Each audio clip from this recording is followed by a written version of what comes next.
Kaya todo tipid.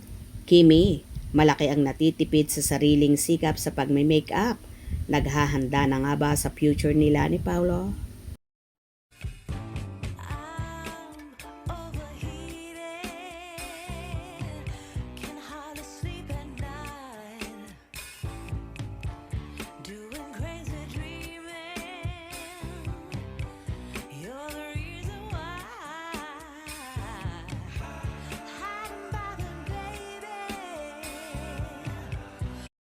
Ang laki pala ng natitipid ni Kim Chiu sa araw-araw pagdating sa kanyang makeup at OOTDs.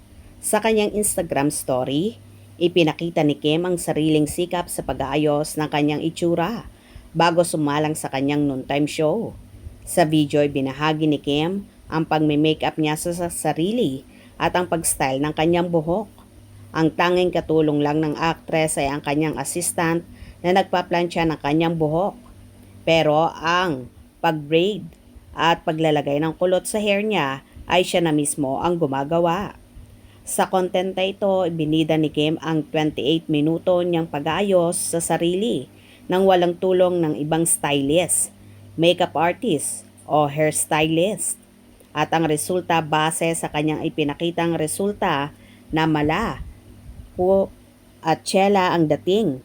Panalong-panalo ang fashion style ng Chinita Princess.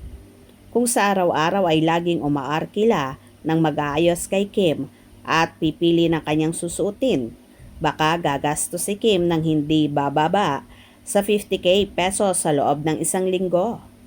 Kahit sa mga casual event lang ni Kim, gaya ng paglabas niya sa mga live stage, promotion ng mga endorse niyang product, si Kim na lang ang nag-aayos ng sarili. Siyempre, pag sa mga formal program gaya ng awards night, network ball at iba pa, nag-aarkila na ito ng glam team.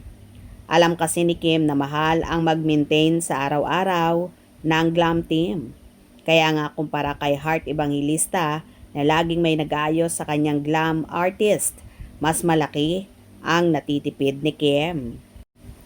Samantala, sigurado nang dadagsain ng mga taga-Zamboanga ang pop store ng Little House of Bunny PH.